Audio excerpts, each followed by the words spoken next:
Okay, so this is going to be the start of video 2. I ended with talking about settings next in this file, and these are the settings I would recommend for your Nvidia if you are an Nvidia user. They're very default. If you want to know where these came from, it's pretty much Nvidia's defaulted way of giving you the highest performance for your card. Um, I'm gonna kind of break this down and get into it because a lot of people have a lot of questions. I know I had a lot of questions because I always talk to people and they have always had these weird settings in 1.6, and now they have these settings in CSGO, and I don't really know what affects what. So I'm just gonna tell you what I've concluded from all of this and all my research to help you guys help you understand pretty much really how this works and why people do what they do with these Nvidia settings. Now this is what I would use just for like the basic user.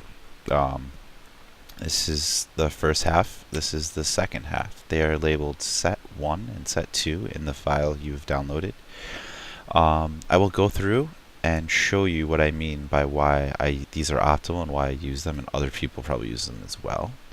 Now this I have updated, and I'm going to get into that right now. You can choose to use my updated ones if you would like. I'm going to right click on my desktop. I'm going to go to my Nvidia control panel. This is just what I use when I'm watching movies and whatnot. When I play CSGO now, I've actually switched my res to 1920 by 1080 because I really don't care about the FPS so much as I did just starting the game. I mean, I've tweaked out my video card. I don't even know what it's running at right now. It's pretty fast with GTX 580. So I'm not really worried about having to use a lower res. If you do have a bad video card, I would suggest trying out some of those stretch reses that a lot of the and also if you're like a professional gamer, like I said, I'm retired from professional gaming. I really don't play professional gaming anymore. I like the visual aesthetics, but I do also like the performance. So I use 1920 by 1080 because I can see pretty much everything.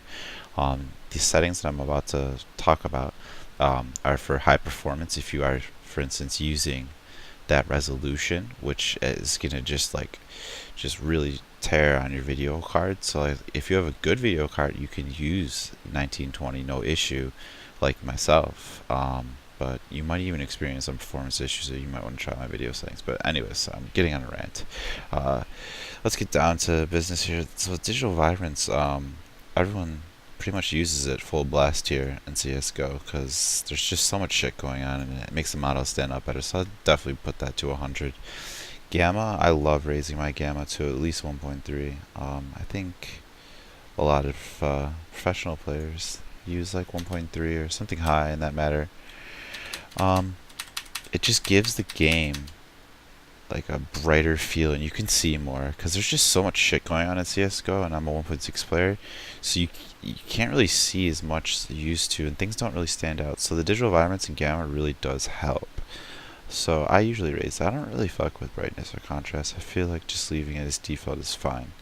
Now going into manage 3D settings, I'm gonna show you something. If you make it a little bigger, I don't know if a lot of people have like researched this far or not, but as far as Nvidia is concerned, they're really good, at least since the updates, of telling you like what each thing does. Like down here it'll say like description, typical usage, and for instance here it'll say description, typical usage, and it will say things about performance. So the reason why I use this is because I went here, which is what GetRight did, and you just click this, and then it's like, I think it's like here in the beginning when you first install your drivers, and you drag it here and you hit apply, and then what that does is it sets those settings that I threw in there. I'm gonna hit cancel because I don't want to redo my stuff, but it'll like set this stuff here to like all default but with the highest performance. And then what I did is I went off of that and I pretty much I turned all this shit off because, like I said, I'm using 1920, so I don't need to use anisotropic filtering. It's just completely unnecessary because you can see pretty much everything in 1920. So I just turned all that shit off. I left on CUDA GPUs because you want to use your GPU, 100%. You want to use all of your processors. I have one GPU, so that's the one that's selected. If you have SLI, I don't know how that works with that, but yeah, the next thing is actually kind of important, and I didn't really fuck with this, and then I heard from Jordan, Nothing Gilbert. I'm sure a lot of you obviously know who that is. He uses one. Now, I was kind of skeptic at first because I liked using the default that I just discussed, which sets it to this. But if you actually drag your cursor, if you watch down here, if I put my cursor over it, it'll say, like down here, I can't do it right now because you have to actually be on it, but right now, if you look down there, it'll say description. Maximum pre-rendered frame limits. The CPU can prepare before the frames are processed by the GPU. Increasing this value can result in smoother gameplay at lower frame rates. Okay, so now we're talking about FPS, guys. If you reduce this value, which I've done, to 1, which is the lowest you can reduce it to,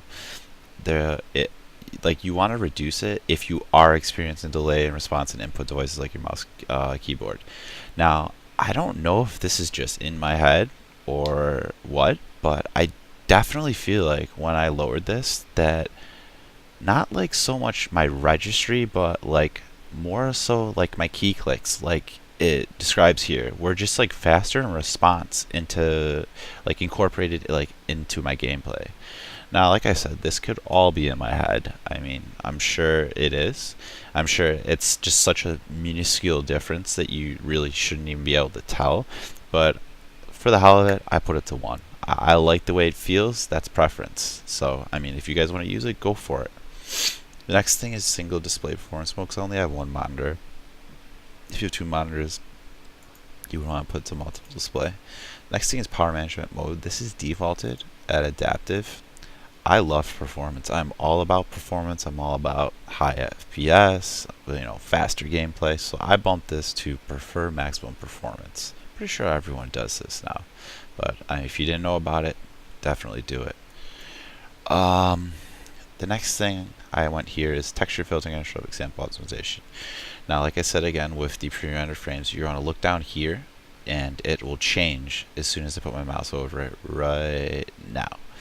Now it says, this list box contains all the features you can... Oh, I'm sorry. Oh, that's weird. There we go. Okay. So at the bottom, typical usage scenarios. Select on for higher performance, but with a minimal loss in image quality. Well, like I said, we are all about performance here. At least I am.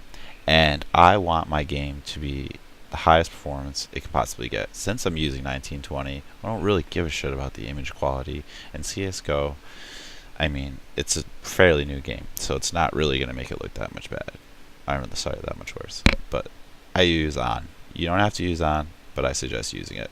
Next, I used to use clamp when I use anisotropic filtering, but I mean, I feel like you should even use allow if you do use anisotropic filtering, because if you look down, the typical use scenarios, which I can't put my mouse over and kind of like highlight for you, but you can read, it says set to allow for higher performance. Now, I don't understand why people even put it to clamp, because it says clamp when anisotropic filtering is enabled for better image quality.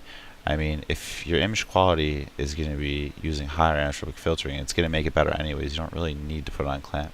So I always left it on allow. So that's what I would suggest using. Texture filtering quality, I put it on high performance. Like I said, I'm using 1920. Don't really care about the quality so much. I'm more about the performance. So you'll notice puts this on high performance. The next thing, trial and error optimization, I set this on because if you look down typical use scenarios right below it, again, it says select on for higher performance with a minimal loss in image quality. And I'm all about high performance at this point.